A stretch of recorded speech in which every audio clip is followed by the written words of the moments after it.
So, actually, ang isa pang revelasyon sa'min, hindi raw nila alam na darating si Bato. Nagulat din daw siya. Hindi pinaalam ni Alan. Si Alan lang nakakaalam na darating si Bato.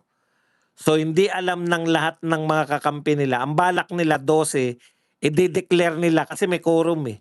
Magde-declare sila ng ayaw niya rin daw yun kasi magkakagulo eh. Yun yung mga maganda. Ito yung mga insider na nakwento na nakangangako. Ganyan pala yung nangyari. Pwede nilang ideklara sana na vacant. Lahat ng position vacant kahit 12 lang sila. Pero hindi sila makakapag-declare ng si Tito Soto pa rin yung Senate President kasi 12 lang sila eh.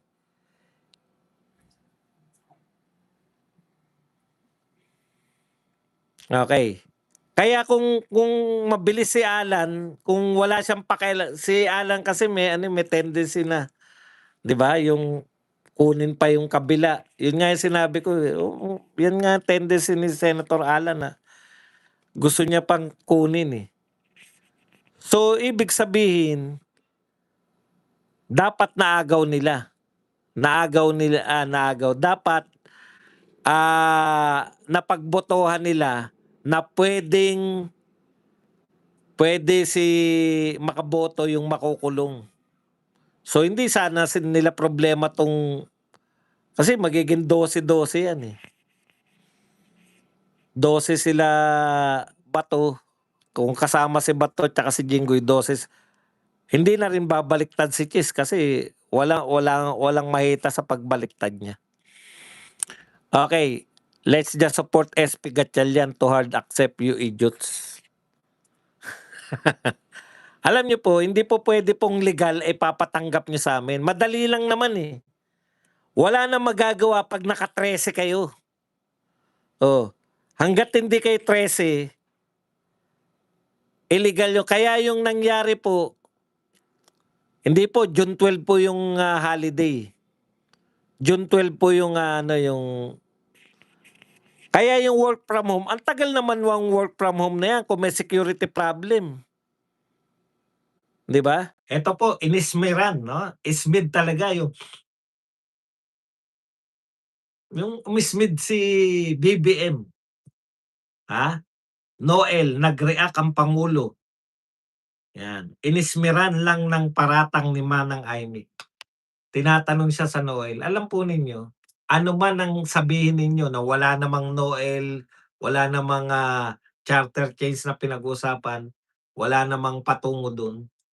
Siyempre, sasaluhin nila yan. Si Auntie Claire sabihin, wala namang pinag-usapan na no election. Proud pa rin kami na ni-raise yan ni Manang Aimee. Kasi ngayon, minority, majority, nakakahiya ng bawiin yan. Sa totoo lang, nagsalita kayong lahat sa pagbibida-bidan nyo na ayaw nyo ng tiyatya lahat, matutuloy ang eleksyon, nakakahiya na. Yun lang naman ang gusto namin, mapahiya kayo sa sarili nyong salita at pangatawanan ninyo na walang charter change para hindi matuloy ang eleksyon. Yung plano nyo na Noel, napahiya, nawala dahil sa pagbibida-bida nyo. Ipapaalala kasi namin yan sa inyo. Nagbida-bida pa kayo na hindi kayo naniniwala sa charter change, tapos isusulong nyo ang charter change. Sinabi na nga namin, nag-meeting na si Soto. Umamin na nga si Soto. Humabol pa si Ping Lacson na nag-meeting sila tungkol sa tiyatya. Sa Soler. Tapos sasabihin nyo, walang usapan. Ginugoyo kayo ng dalawa. Gawain ba ng presidente ang mismid? Ito, nakakatawa tong palusot ni Garin na di umano ayon sa 18 Marines tumanggap ng maleta. Ano ang palusot niya? Hindi ko sila kilala.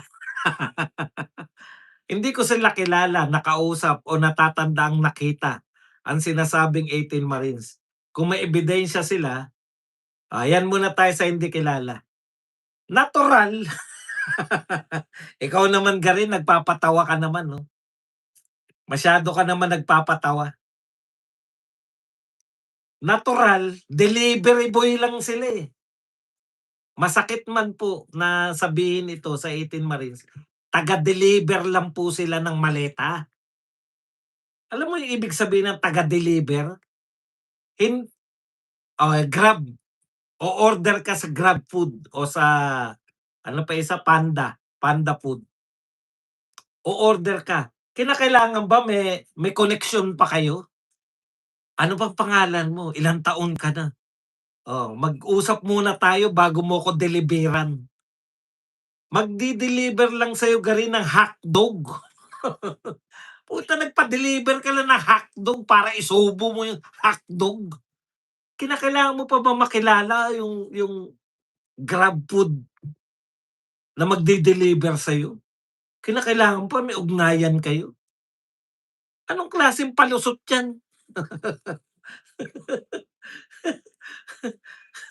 Hindi mo kinakailangang maging kakilala mo yung mga taga-deliver ng maleta. Yung mga palusot niyo pambanban, eh. Hindi ko kilala 'yan.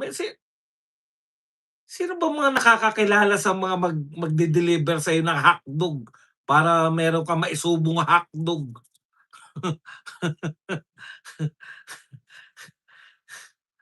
Ang tanong, binanatan mo ba yung mga, involved sa mga flood control? Oh, sinong kapani-paniwala? Ito pa, meron pa siyang sinabi, kung may ebidensya sila ilabas nila sa tamang forum. Natawa naman ako sa tamang forum. Maling forum ba yang Blue Ribbon Committee hearing? Ano pong tamang forum sa paglalabas ng ebidensya?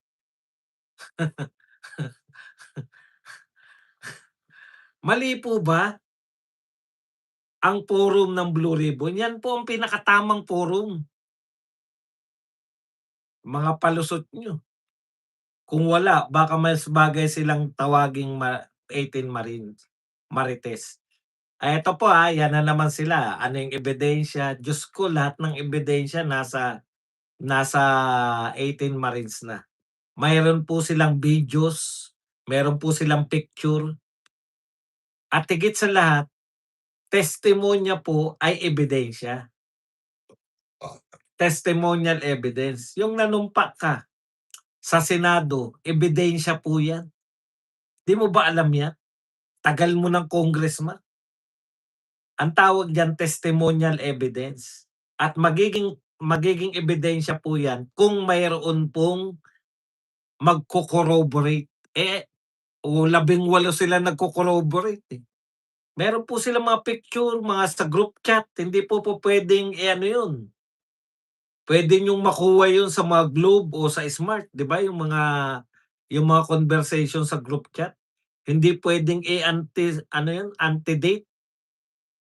Kung kailan naganap yun, aktuwal po yun, oh, narito na kami.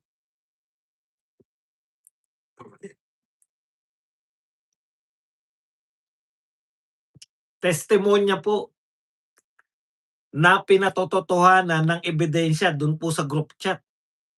Eto po yung group chat namin na yan, nakapag-deliver na kami, dumating si ganun, et cetera.